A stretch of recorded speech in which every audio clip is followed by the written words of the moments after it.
Kita perlu meneduhkan hati dan pikiran dari segala kesibukan keseharian yang melelahkan dan terkadang juga kehilangan arti. Kita perlu jeda sejenak agar kita dapat menata kembali hati dan pikiran kita, serta jernih kembali dalam memandang hidup.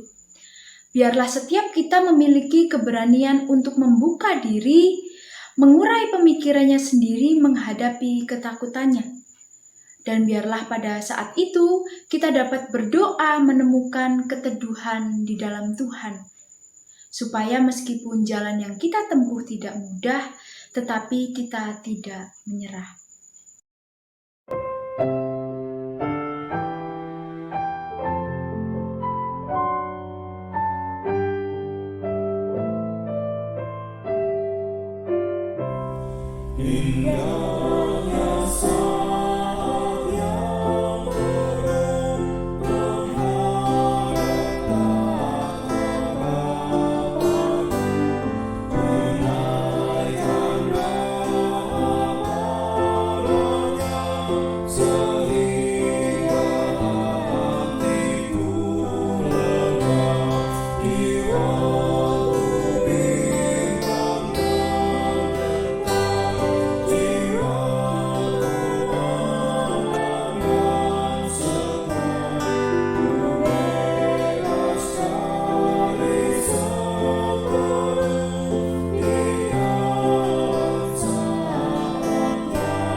Ibadah ini berlangsung dalam pengakuan bahwa pertolongan kita adalah di dalam nama Tuhan yang menjadikan langit dan bumi, yang dengan kasih setianya tidak pernah meninggalkan segala ciptaannya.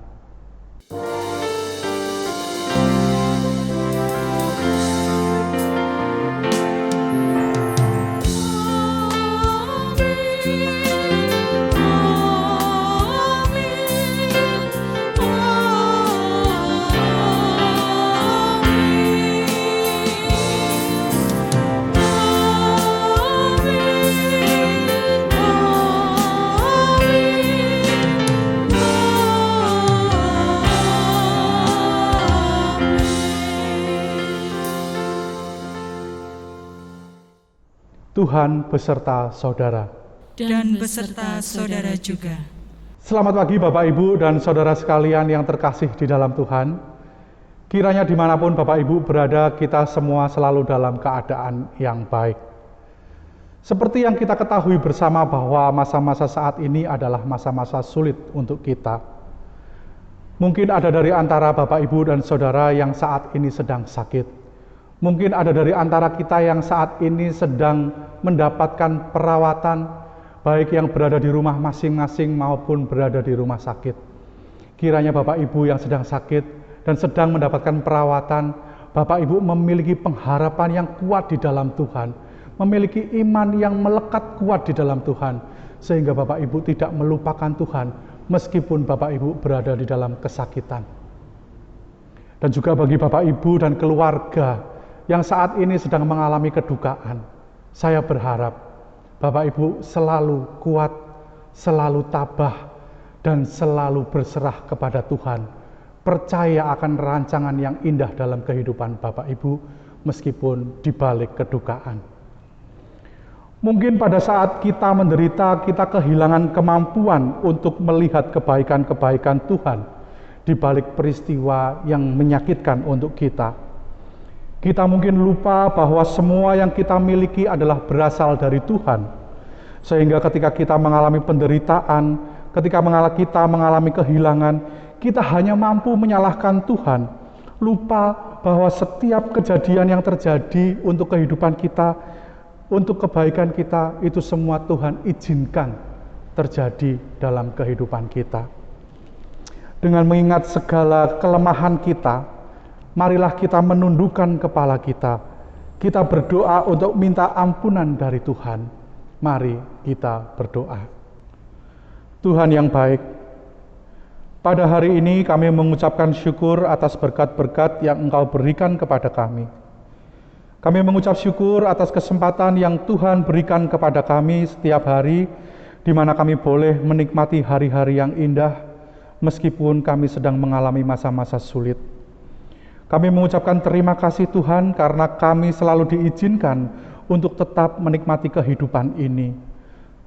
Kami diizinkan untuk terus berkarya, kami diizinkan untuk terus berpelayanan, dan kami juga diizinkan untuk terus berelasi dengan orang-orang di sekitar kami. Itu semua adalah karena kemurahan Tuhan dalam kehidupan kami. Di tengah-tengah kami mengucapkan syukur ini ya Tuhan, izinkan kami juga menyerahkan segala kekhawatiran kami, segala ketakutan kami yang sering kali muncul menghantui kehidupan kami, sehingga kami mudah marah, sehingga kami mudah kecewa kepadamu. Di mana saat kami kecewa, di mana ketika kami mengalami ketidakpuasan kepada kehidupan kami limpahkan kepada orang-orang yang dekat dengan kami. Karena kecewa kami pada hidup kami, karena marah kami pada keadaan, karena kebingungan kami pada permasalahan yang tidak kunjung usai, kami terkadang melimpahkan rasa marah kami dengan cara menyakiti orang tua kami, menyakiti anak-anak kami, menyakiti suami kami, ataupun menyakiti istri kami atau teman-teman kami. Ampuni kami ya Tuhan atas kesalahan kami. Ampuni kami ya Tuhan ketika kami tidak mampu mengendalikan diri kami. Saat ini kami memohon bantuan-Mu, memohon pimpinan-Mu. Mampukan kami ya Tuhan, agar kami mampu untuk tidak tawar hati, tidak meninggalkan Tuhan saat kami mengalami masa-masa sulit. Kami memerlukan tuntunan-Mu, kami memerlukan kasih-Mu, kami selalu membutuhkan-Mu dalam kehidupan kami. Amin. Bapak, Ibu, dan saudara sekalian, saya undang untuk bangkit berdiri. Kita akan menerima berita anugerah dari Tuhan yang terambil dari Yosua 1 ayat 8 sampai dengan yang ke-9. Janganlah engkau lupa memperkatakan kitab Taurat ini, tetapi renungkanlah itu siang dan malam, supaya engkau bertindak hati-hati sesuai dengan segala yang tertulis di dalamnya. Sebab dengan demikian perjalananmu akan berhasil dan engkau akan beruntung. Bukankah telah kuperintahkan kepadamu, kuatkan dan teguhkanlah hatimu. Janganlah kecut dan tawar hati, sebab Tuhan Allahmu menyertai engkau kemanapun engkau pergi. Demikianlah berita anugerah dari Tuhan. Syukur kepada Allah.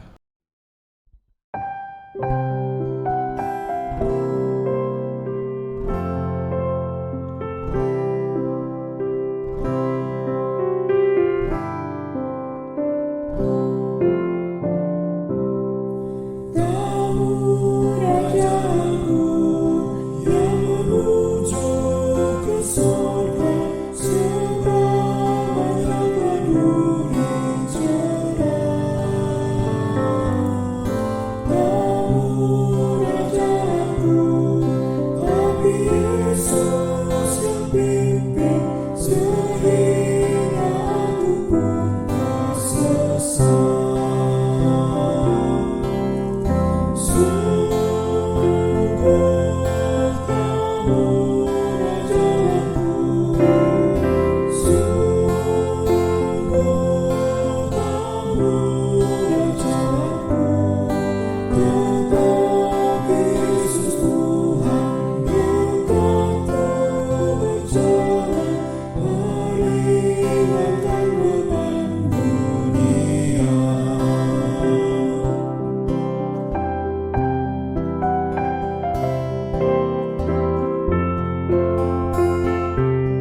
Bapak Ibu yang terkasih dalam Tuhan, sebelum kita membaca, merenungkan firman Tuhan dalam kehidupan kita, marilah kita berdoa untuk minta pimpinan Roh Kudus. Mari kita berdoa. Tuhan yang baik, pada saat hari ini kami memohon berkat-Mu, kami mohon pimpinan-Mu, supaya kami dimampukan untuk memahami firman-Mu yang akan diberitakan sesaat lagi. Tuntun kami ya Tuhan, buka pikiran kami, buka hati kami, buka telinga kami, supaya kami boleh memahami, supaya kami boleh mendengar suara-Mu, dan juga kami boleh menanamkan firman-Mu dalam kehidupan kami, dan juga boleh melakukan firman-Mu dalam kehidupan kami dengan baik. Tuntunlah kami Tuhan, bantulah kami dalam kami mendengarkan firman-Mu dari awal hingga akhir. Berkatilah hamba-Mu yang akan memberitakan firman-Mu. Engkau tuntun mulut dan bibirnya serta perkataannya, kiranya semua yang diberitakannya boleh sesuai dengan kehendak Tuhan. Terima kasih Tuhan, kami serahkan waktu ini ke dalam tangan Tuhan. Amin. Pembacaan Alkitab diambil dari Markus 5 ayat 21 sampai dengan 45. Markus 5 ayat 21 sampai dengan ayat yang ke-45. Sesudah Yesus menyeberang lagi dengan perahu, orang banyak berbondong-bondong lalu mengerumuni Dia. Sedang Ia berada di tepi danau, datanglah seorang kepala rumah ibadat yang bernama Yairus. Ketika ia melihat Yesus, tersungkurlah ia di depan kakinya dan memohon dengan sangat kepadanya, "Anakku perempuan sedang sakit, hampir mati. Datanglah kiranya dan letakkanlah tanganmu atasnya, supaya ia selamat dan tetap hidup." Lalu pergilah Yesus dengan orang itu. Orang banyak berbondong-bondong mengikuti Dia dan berdesak-desakan di dekatnya. Adalah di situ seorang perempuan yang sudah 12 tahun lamanya menderita pendarahan. Ia telah berulang-ulang diobati oleh berbagai tabib, sehingga telah dihabiskannya semua yang ada padanya. Namun, sama sekali tidak ada faedahnya, malah sebaliknya, keadaannya makin memburuk. Dia sudah mendengar berita-berita tentang Yesus, maka ia di tengah orang banyak itu, ia mendekati Yesus dari belakang dan menjamah jubahnya. Sebab katanya, "Asal ku jamah saja jubahnya, aku akan sembuh." Seketika itu juga berhentilah pendarahannya dan ia merasa bahwa badannya sudah sembuh dari penyakitnya. Pada ketika itu juga Yesus mengetahui bahwa ada tenaga yang keluar dari dirinya. Lalu ia berpaling di tengah orang banyak dan bertanya, "Siapa yang menjamah jubahku?" Murid-muridnya menjawab, "Engkau melihat bagaimana orang-orang ini berdesak-desakan dekatmu, dan engkau bertanya, 'Siapa yang menjamah aku?'" Lalu ia memandang sekelilingnya untuk melihat siapa yang telah melakukan hal itu. Perempuan itu yang menjadi takut dan gemetar ketika mengetahui apa yang telah terjadi atas dirinya, tampil dan tersungkur di depan Yesus dan dengan tulus memberitahukan segala sesuatu kepadanya. Maka katanya kepada perempuan itu, "Hai anakku, imanmu telah menyelamatkan engkau. Pergilah dengan selamat dan sembuhlah dari penyakitmu." Ketika Yesus masih berbicara, datanglah orang dari keluarga kepala rumah ibadat itu dan berkata, "Anakmu sudah mati. Apa perlunya lagi engkau menyusah-nyusahkan guru?" Tetapi Yesus tidak menghiraukan perkataan mereka dan berkata kepada kepala rumah ibadat, "Jangan takut, percaya saja." Lalu Yesus tidak memperbolehkan seorang pun ikut serta kecuali Petrus, Yakobus dan Yohanes, saudara Yakobus. Mereka tiba di rumah kepala rumah ibadat dan di sana dilihatnya orang-orang ribut, menangis, dan meratap dengan suara nyaring. Sesudah ia masuk, ia berkata kepada orang-orang itu, "Mengapa kamu ribut dan menangis? Anak ini tidak mati, tetapi tidur." Tetapi mereka menertawakan dia.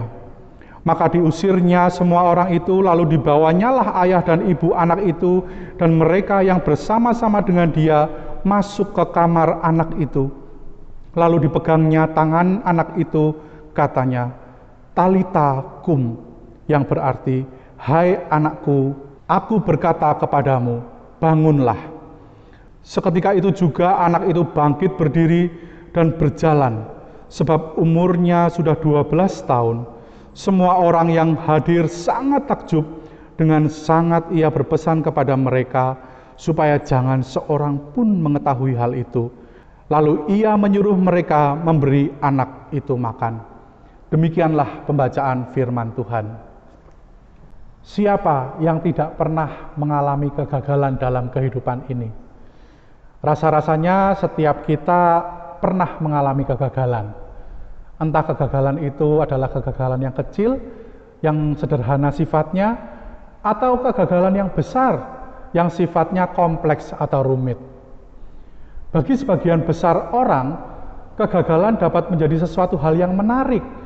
Kegagalan bisa menjadi sebuah sarana pembelajaran yang baik untuk dirinya, sehingga memacu orang tersebut untuk bisa melakukan sesuatu hal yang lebih baik hari ini dibandingkan hari kemarin, atau memicu orang tersebut untuk melakukan hal-hal yang baik di hari besok dibandingkan hari ini.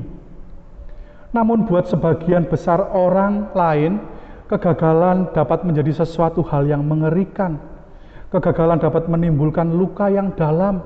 Kegagalan dapat menimbulkan trauma dan sangat menyesakkan hidupnya, sehingga membuat orang-orang yang mengalaminya menjadi depresi hingga ingin mengakhiri hidupnya.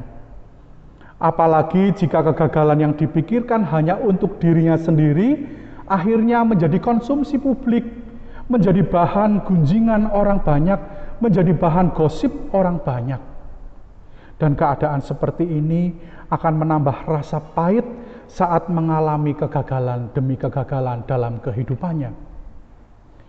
Bapak, Ibu, dan saudara sekalian yang terkasih dalam Tuhan, pernahkah Bapak Ibu sekalian melihat kegagalan-kegagalan yang menyakitkan di media kita? Ada anak yang bunuh diri karena dirinya merasa selalu gagal mendapatkan nilai yang maksimal ketika ujian sekolah. Pernahkah Anda membaca berita ada seorang istri yang tidak bisa memasak, sehingga ketika dia berusaha mati-matian, usahanya tetap gagal, dan ternyata kegagalannya ini membuat dirinya diceraikan oleh suaminya? Pernahkah Anda mendapati seorang istri yang setiap harinya stres, depresi, tidak berani keluar rumah, tidak berani bertemu dengan orang lain, karena ada pertanyaan-pertanyaan yang berkaitan dengan kegagalannya selalu menghantui dirinya.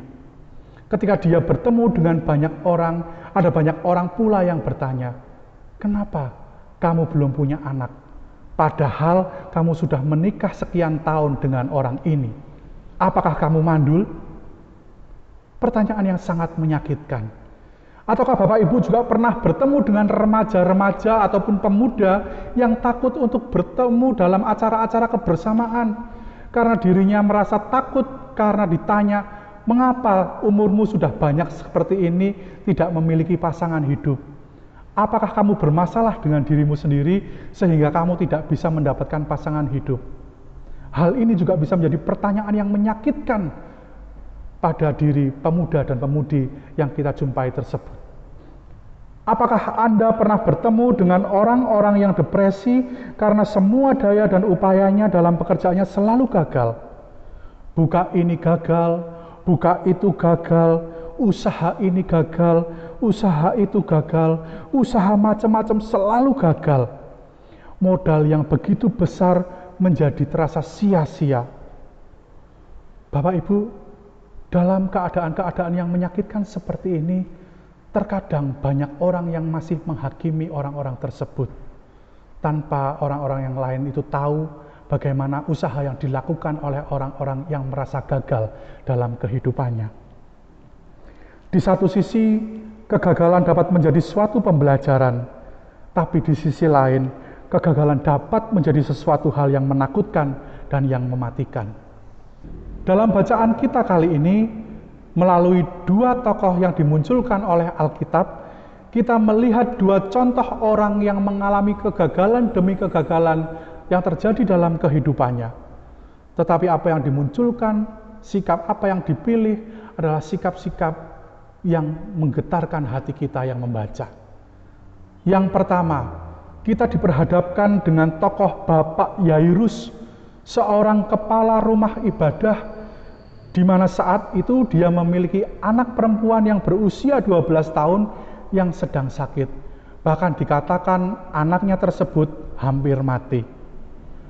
Orang tua mana yang tidak merasa gagal saat melihat anaknya yang dikasihinya, yang dicintainya, tergeletak sakit bahkan sekarat, hampir mati. Perasaan gagal tidak bisa menjaga dengan baik, dan perasaan gagal karena tidak bisa mengobati tentu saja dapat selalu menyelimuti dirinya dan menghantui dirinya kapan saja. Itulah sebabnya saat Yesus hadir di daerah yang dapat dijangkau olehnya, ia melihat harapan dan dia melakukan semua hal yang dia bisa untuk mendapatkan perhatian Yesus. Kita diperlihatkan oleh perjuangan yang luar biasa yang dilakukan oleh Yairus. Tentu tidak mudah untuk menemui Yesus saat itu yang selalu dikelilingi oleh orang banyak. Ayat 21 menggambarkan begitu banyak orang yang berbondong-bondong mengikuti Yesus, mengerumuni Yesus. Kita bisa bayangkan, tentu tidak mudah seorang Yairus menembus kerumunan orang tersebut untuk menemui Yesus. Tapi Yairus mengupayakan dengan sedemikian rupa agar bisa berhadapan secara langsung dengan Yesus, lalu tersungkur menyembah di depan kaki Yesus dan memohon kepada Yesus. Dapat dibayangkan betapa saat itu Yairus siap menanggalkan semua jabatan kehormatan yang ia miliki. Sebagai kepala rumah ibadat di sinagoge, tentu kedudukan Yairus bukan kedudukan yang rendah. Dan tentunya ia juga tahu kiprah Yesus selama ini, yang sering dianggap tidak pas dengan hukum orang Yahudi. Saat Yesus seringkali menyembuhkan orang sakit di hari Sabat. Di mana hal itu juga membuat imam-imam besar Yahudi membenci Yesus dan apa yang Yesus lakukan. Artinya, ketika Yairus menyembah Yesus, memohon kepada Yesus, selain dia telah siap kehilangan apa yang dia miliki tentang kehormatannya, dia juga sudah siap dimusuhi secara sosial oleh komunitasnya. Dalam bacaan kita memang tampak Yesus tidak berkata apa-apa. Yesus tidak merespon apa yang dilakukan oleh Bapak Yairus ini. Namun tentunya Yesus melihat iman dari Bapak Yairus. Kita tahu bersama bahwa Yairus tidak mengenal Yesus sebelumnya, belum pernah bertemu dengan Yesus sebelumnya. Tetapi Yairus dengan rasa percayanya, Yairus memohon dengan amat sangat kepada Yesus untuk datang dan menyelamatkan hidup putrinya. Setelah tiba di rumahnya, Yairus pun lagi-lagi menunjukkan iman dan percayanya kepada Yesus. Meskipun saat orang-orang di rumahnya mengatakan bahwa anaknya telah mati dan menertawakan diagnosa Yesus, Yairus tetap memilih, tetap percaya dan melakukan semua apa yang Yesus lakukan, yaitu membiarkan Yesus mengusir semua orang yang ada di situ, dan akhirnya anak perempuan Yairus pun dapat hidup kembali. Yairus, tokoh pertama yang terus berjuang, tidak menyerah meskipun dalam kondisi yang sulit.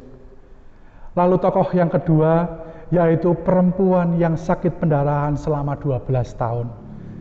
Bisa kita bayangkan betapa menderitanya perempuan ini yang sakit 12 tahun pendarahan. Dia tidak hanya mengalami penderitaan dan kegagalan personal bagi dirinya, tapi dia juga mengalami situasi-situasi sulit yang menyakitkan buat dirinya. Situasi sulit yang pertama yang bisa kita dapatkan dalam bacaan kita, perempuan ini mengalami kerugian material yang sedemikian rupa besarnya. Selama 12 tahun, ia telah mengupayakan banyak hal dari semua yang ia miliki. Di ayat yang ke-26 dituliskan, dia telah berusaha berulang-ulang diobati oleh tabib. Tetapi semua usahanya selama 12 tahun itu gagal. Dan ia telah menghabiskan semua yang ada padanya. Bahkan setelah semuanya habis-habisan, setelah dia tidak memiliki apa-apa lagi, keadaannya tidak makin baik. Justru dikatakan di dalam Alkitab, keadaannya justru semakin buruk. Hal seperti ini pasti mendatangkan rasa malu bagi dirinya, bahkan mulai depresi dan putus asa. Bayangkan, 12 tahun menderita, sakit, dan semua usahanya gagal. Cibiran dan predikat orang berdosa tentu melekat pada dirinya. Hal ini menjadi kesulitan kedua dalam kehidupan perempuan ini. Kita dapat lihat bahwa orang Yahudi selalu melihat bahwa sakit penyakit yang diderita seseorang selalu berhubungan dengan hukuman atau kutukan dari Tuhan atas dosa yang diperbuatnya.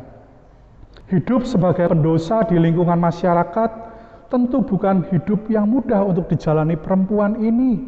Apalagi sakit pendarahan yang ia derita, ditambah dengan label selain pendosa, perempuan itu adalah perempuan yang najis. Bahkan segala sesuatu yang dipegangnya juga bisa dianggap najis. Meskipun dengan kesulitan yang ia miliki, dengan kondisi kesehatan yang tidak baik, saat ia mendengar kedatangan Yesus, dengan perjuangan dirinya, dia menerobos orang-orang yang berkerumun. Dia tidak peduli bahwa dirinya bisa mendapatkan rasa sakit yang sedemikian rupa ketika harus berdesak-desakan, ketika harus berhimpit-himpitan dengan orang banyak saat itu. Dia rela berdesak-desakan dan dengan iman percayanya, dia berusaha dengan sekuat tenaganya supaya bisa menggapai jubah Yesus. Imannya mengatakan dengan menggapai jubahnya, dia akan disembuhkan. Ketika Yesus menyadari ada yang memegang jubahnya, dan ketika Yesus bertanya kepada murid-muridnya, siapa yang memegang jubahku? Di mana ternyata pertanyaan ini bisa membuat murid-murid Yesus jengkel. Namun perempuan itu dengan berani dan jujur, meskipun ada rasa takut dan membuatnya gemetar, dia berani mengakui di hadapan orang banyak bahwa dirinya lah yang memegang jubah Yesus. Setelah perempuan ini menyatakan imannya, menceritakan harapannya, dan dengan melihat iman dari perempuan ini, akhirnya Yesus memulihkan kesehatannya. Tidak hanya sakitnya, tapi status sosialnya pun dipulihkan saat itu. Bapak, Ibu, dan saudara sekalian yang dikasihi Tuhan, bacaan kita kali ini memang menceritakan tentang dua orang yang merasa gagal dalam kehidupannya. Tetapi perjuangan mereka untuk merubah kegagalannya menjadi sukacita merupakan perjuangan yang menggetarkan hati. Kita tentu bisa merasakan betapa menderitanya mereka ketika Bapak Yairus harus mengalami anaknya sakit sedemikian rupa hingga sekarat, dan juga perempuan yang mengalami penderitaan selama 12 tahun mengalami pendarahan. Kita melihat apa yang mereka alami dalam hidupnya, dan betapa bersukacitanya mereka saat penderitaannya berubah menjadi sebuah kebahagiaan, karena apa yang diharapkan terjadi, dan itu semua diwujudkan oleh Yesus. Tidak mudah, tetapi mereka tidak menyerah dalam keadaan yang sulit. Iman percaya mereka membuat mereka terus mau berjuang, mempercayai bahwa Yesus adalah harapan terbaik bagi keselamatan mereka. Setelah kita membaca perikop ini dan membaca seluruh kisahnya, ada sebuah pertanyaan besar yang mungkin bisa kita jawab dalam hati kita. Bagaimana dengan kita? Apakah kita selama ini menjadi orang yang tidak pernah menyerah? Orang yang mau terus berusaha melakukan segala sesuatu untuk kebaikan kehidupan kita? Apakah kita tidak menyerah ketika kita mengalami kegagalan demi kegagalan? Atau justru kita menjadi orang yang mudah menyerah ketika kita menghadapi kegagalan demi kegagalan? Bapak Ibu yang terkasih dalam Tuhan Yesus Kristus, hari-hari ini kita melihat kehidupan kita begitu menakutkan. Kehidupan kita begitu menggentarkan jiwa kita. Kita melihat begitu banyak orang sakit. Bahkan mungkin dari antara kita termasuk orang yang sakit termasuk orang di dalamnya. Kita melihat begitu mengerikannya COVID-19 yang mematikan. Atau kita juga merupakan bagian dari orang-orang yang terkena COVID-19. Atau kita merupakan bagian dari orang-orang yang kehilangan anggota keluarga karena COVID. Kita melihat COVID yang mampu membuat kita kehilangan pekerjaan kita. Kita melihat COVID yang mampu membuat usaha kita terhambat. Kita melihat COVID yang mampu membuat pemasukan kita berkurang. Atau bahkan membuat diri kita bangkrut. Terkadang COVID juga membuat kita stres ketika kita memikirkan masa depan. Apakah aku mampu menggapai masa depanku? Apakah aku bisa menggapai keinginanku di tengah situasi yang tidak menyenangkan seperti saat ini? Kita menyaksikan begitu gencar pemerintah menyerukan untuk menjaga kesehatan. Tetapi di sisi lain kita juga melihat orang-orang dari pemerintah sendiri yang melanggar prokes dengan mudah. Sehingga hati kita ini sakit, getun, jengkel, dan marah. Ditambah banyak orang-orang di sekitar kita yang dengan mudahnya menghakimi kita, mengatakan kepada kita yang menjaga prokes bahwa kita adalah orang-orang yang bodoh, tanpa mau melihat kita sudah kehilangan banyak hal karena COVID, sudah menjalani prokes dengan baik, sudah mencoba untuk menjadi higienis dengan baik, tetapi masih juga bisa terpapar. Sementara di luar sana banyak orang-orang yang tampak tidak peduli dengan protokol kesehatan, membuat kita khawatir bagaimana nasib keluarga kita apabila ikut terpapar. Kita takut dan putus asa. Kadang kita merasakan bahwa kehidupan kita ini sedang berada di tengah lautan, terombang-ambing di tengah badai yang besar, di mana badai tersebut dapat menghancurkan kapal kita kapan saja. Menakutkan. Sampai-sampai membuat seruan doa kita kepada Tuhan tampak seperti tidak terjawab, karena kita tidak dapat merasakan perubahan yang signifikan terjadi dalam kehidupan kita. Segala apa yang kita lakukan tampak sia-sia, membuat kita lemas dan berdaya. Seolah-olah tidak ada lagi pintu harapan terbuka bagi kita. Tidak ada lagi pintu keberhasilan yang terbuka bagi kita. Semua yang kita lakukan mengalami kegagalan. Akan tetapi, di tengah situasi sulit ini, kita diajak bersama-sama untuk menghidupi firman Tuhan yang sudah kita baca dan kita renungkan di hari ini. Kita kembali diingatkan akan adanya sebuah pengharapan di dalam Tuhan saat kita mau terus memperjuangkannya. Kita diingatkan bahwa dalam perjuangan kita dalam situasi sulit juga merupakan bentuk iman kita kepada Tuhan. Kita tidak berjuang sendirian. Kita dapat berjuang bersama-sama untuk menghadapi segala macam kegagalan dalam masa-masa sulit ini. Kita dapat saling menguatkan, kita dapat saling menyemangati, kita dapat saling membantu, sama seperti Yesus yang menolong seorang Yairus, seorang bapak yang juga seorang kepala rumah ibadat dengan jabatan yang tinggi. Orang penting, tetapi Yesus juga tidak melupakan orang yang dengan jabatan yang rendah, orang biasa seperti perempuan yang menderita sakit pendarahan selama 12 tahun. Orang yang dilabeli sebagai pendosa dan orang yang dilabeli dengan orang yang najis. Semua Yesus terima. Hal itu juga kita bisa lakukan bersama-sama dalam kehidupan kita, dalam kehidupan bergereja. Ajakan ini tidak mudah Bapak Ibu, apalagi bagi kita yang saat ini sedang mengalami kegagalan demi kegagalan. Apalagi bagi setiap kita yang saat ini sedang mengalami kesulitan hidup yang terkadang tampak tiada berujung. Saya pernah mengalami kegagalan dalam studi saya, menyelesaikan pendidikan S1 selama 13 tahun, dan saya menganggap ini adalah sebuah kegagalan yang besar dalam kehidupan saya. Dulu, setiap hari saya mengalami ketakutan, malu untuk bertemu dengan orang-orang banyak, malu ditanya, kapan selesai skripsimu? Sehingga saya terpaksa saat itu ketika orang lain bertanya demikian, saya harus mengarang cerita bohong.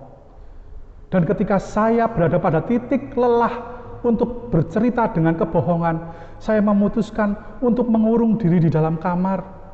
Ucapan semangat, dorongan, motivasi yang saya dapatkan dari teman-teman bagaikan ucapan omong kosong yang masuk dari telinga kanan keluar dari telinga kiri. Pada saat saya menderita, saya tidak bisa melihat makna semangat dibalik dari perkataan teman-teman saya tersebut. Motivasi itu, dorongan itu tampak seperti omong kosong.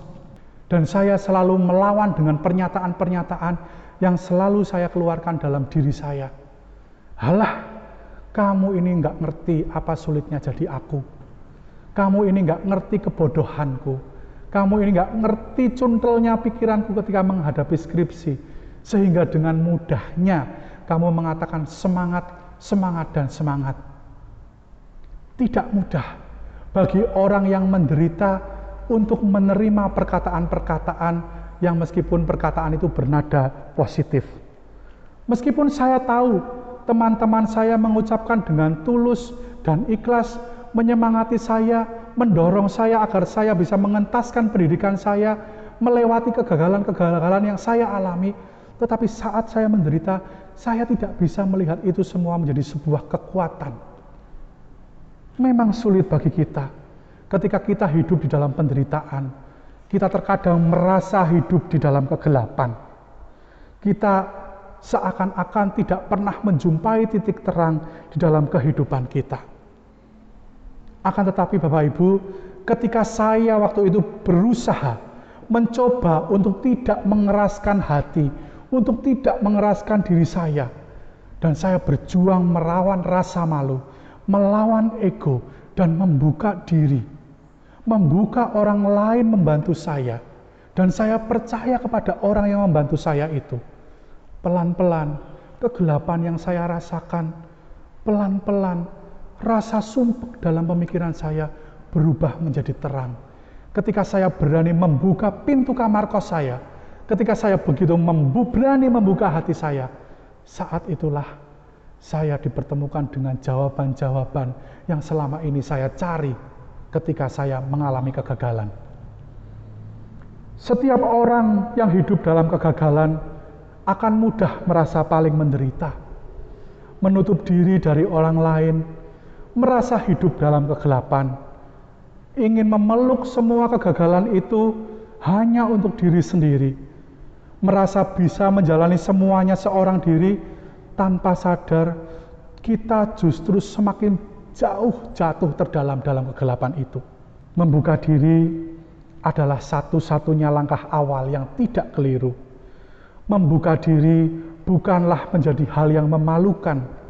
Dengan membuka diri, kita dapat mengurai semua rasa, mengizinkan Tuhan ikut campur tangan dalam setiap permasalahan kehidupan kita, mengizinkan Tuhan masuk dalam setiap kegagalan yang kita alami, mengizinkan Tuhan menggunakan orang-orang yang ada di sekitar kita untuk menolong kita di dalam kegagalan yang kita alami dan kesulitan-kesulitan yang kita hadapi. Dengan membuka diri, kita juga dapat menunjukkan bahwa sebenarnya kita adalah ciptaannya yang rapuh, yang lemah, yang senantiasa membutuhkan pertolongan Tuhan dan orang lain. Memang tidak mudah bagi kita, tetapi marilah kita terus berjuang. Marilah kita tidak menyerah meski tidak mudah.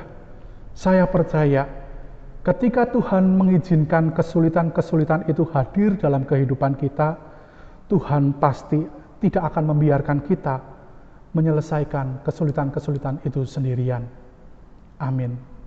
Saat teduh untuk kita.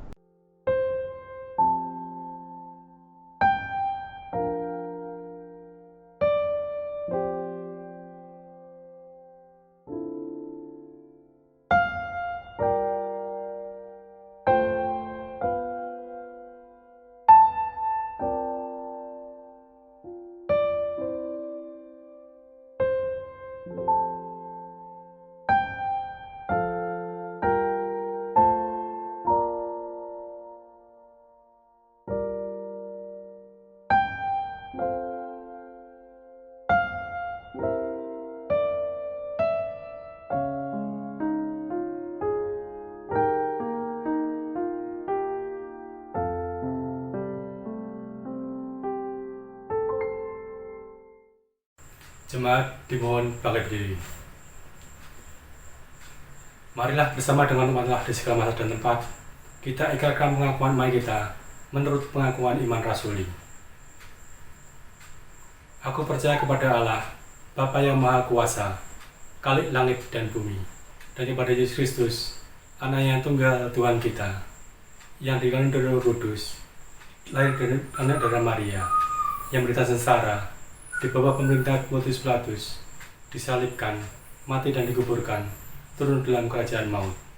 Pada hari yang ketiga, bangkit pula dari antara orang mati, naik ke surga, duduk di sebelah kanan Allah, Bapa yang Maha Kuasa, dan dosanya akan datang untuk menghakimi orang yang hidup dan yang mati. Aku percaya kepada Roh Kudus, Gereja yang kudus dan am, persekutuan orang kudus, pengampunan dosa, kebangkitan orang mati, dan hidup yang kekal. Amin. Jemaat dipersilakan duduk kembali. Bapak, Ibu, dan saudara sekalian yang terkasih dalam Tuhan, marilah kita menyatukan hati kita di dalam doa syafaat. Mari kita berdoa. Bapa yang mengasihi kami, saat ini Bapa, kami kembali datang ke hadapan-Mu. Seperti Yairus dan perempuan yang mengalami pendarahan selama 12 tahun, kehidupan kami pun seringkali diperhadapkan dengan problema dan berbagai hal yang terkadang membuat kami serasa hampir menyerah. Tetapi Tuhan, kami tahu ada Engkau yang selalu menyertai kami dan menopang kami. Mampukan kami ya Tuhan untuk menjalani kehidupan kami. Terutama di masa-masa yang seperti saat ini, ketika wabah COVID-19 semakin tidak terkendali. Tuhan, kami tahu Engkau tidak akan pernah meninggalkan kami sendirian. Saat ini kami bersatu hati, berdoa untuk saudara-saudara kami yang sedang sakit, keluarga Penatua Elwi, keluarga Penatua Indar Legowo, dan Ibu Haryono dari Gundi, yang saat ini sedang mengalami sakit dan dalam masa-masa pemulihan. Kami berdoa kiranya Tuhan memulihkan saudara-saudara kami yang namanya tidak dapat kami sebutkan satu persatu. Kami juga mau membawa dalam doa usaha-usaha pemerintah untuk memulihkan keadaan di negeri kami. Berkatilah program-program pemerintah dalam menjalankan roda perekonomian di masa sulit seperti ini. Kami juga membawa dalam doa tenaga medis yang berjuang dengan keras hingga saat ini menjadi bagian di garda terdepan untuk memerangi COVID bersama dengan masyarakat Indonesia. Berkatilah masyarakat Indonesia agar masyarakat Indonesia menjadi bijak dalam bersikap dan mau patuh pada semua anjuran pemerintah dan himbauan pemerintah terhadap masalah prokes. Kami berdoa juga untuk jemaat GKI Purwodadi, Bajem Toroh, dan Pos PI Gundi yang saat ini mungkin terimbas karena COVID-19. Juga mereka yang sedang dalam pergumulan berat karena hal lainnya. Mungkin mereka yang kehilangan pekerjaan, sedang merintis usaha baru, mereka yang memiliki permasalahan dalam keluarga, mereka yang memiliki harapan, memiliki anak, mereka yang memiliki harapan untuk memiliki pasangan hidup, ataupun kesulitan-kesulitan lain yang terkadang menyesakkan kehidupan kami. Kami juga mau berdoa Tuhan untuk orang tua kami, untuk anak-anak kami, untuk keluarga dan saudara-saudara kami yang jauh dari kami. Kiranya Tuhan menjagai mereka, menjaga kesehatan mereka, sama seperti Tuhan menjagai kami semua. Kami juga mau berdoa untuk sekolah Putra Wacana yang sedang mencari murid baru. Kiranya Tuhan selalu memberkati setiap usaha yang sedang dilakukan oleh sekolah kami ini. Tuhan, inilah permohonan kami, inilah permintaan kami. Semuanya ini kami landaskan dalam nama Putra-Mu yang tunggal, Tuhan Yesus Kristus. Amin.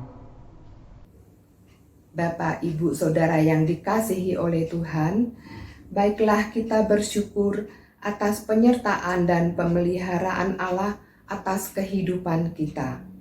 Dasar pemberian persembahan kita ialah dari Roma pasal 12 ayat 1 yang berbunyi demikian. Karena itu, saudara-saudara, demi kemurahan Allah, aku menasihatkan kamu, supaya kamu mempersembahkan tubuhmu sebagai persembahan yang hidup, yang kudus, dan yang berkenan kepada Allah. Itu adalah ibadahmu yang sejati. Mari kita nyanyikan dari PKJ nomor 264, bait 1 dan 2, apalah arti ibadahmu.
Mari kita bawa persembahan kita ke dalam doa.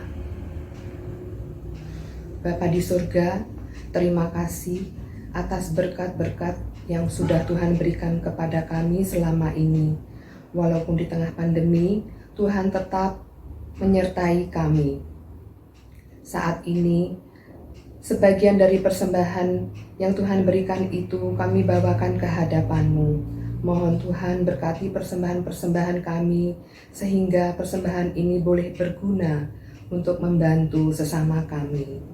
Semuanya ini kami lakukan hanyalah demi kemuliaan nama Bapa di surga. Kami menyerahkan persembahan-persembahan kami ini ke dalam tangan-Mu. Terima kasih ya Bapa. Di dalam nama Tuhan kami Yesus Kristus, kami berdoa dan mengucap syukur. Amin.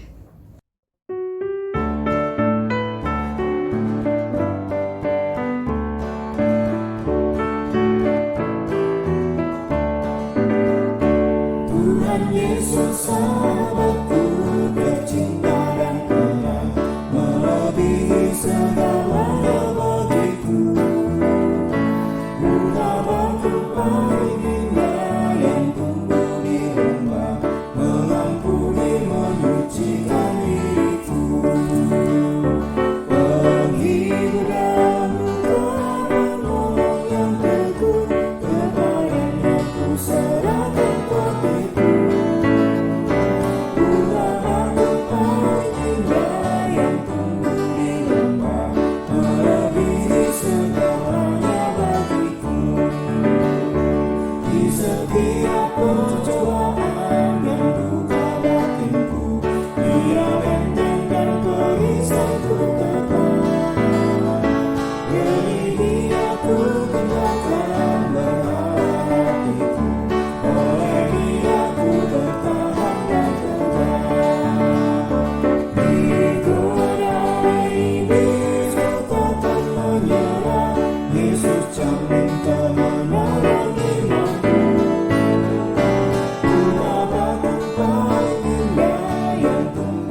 Pergilah, nyatakanlah kasih Kristus kepada dunia. Kami menyatakan kasih Kristus pada dunia, Jadilah sahabat sesama. sebab kami rindu mempersaksikan Kristus, Terpujilah Allah Bapa, Anak dan Roh Kudus. yang tidak pernah memisahkan kami dari kasih-Nya sekarang dan selama-lamanya. Kini terimalah berkat dari Tuhan.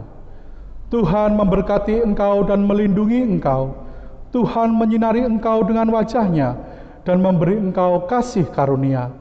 Tuhan menghadapkan wajah-Nya kepadamu dan memberi engkau damai sejahtera. Amin.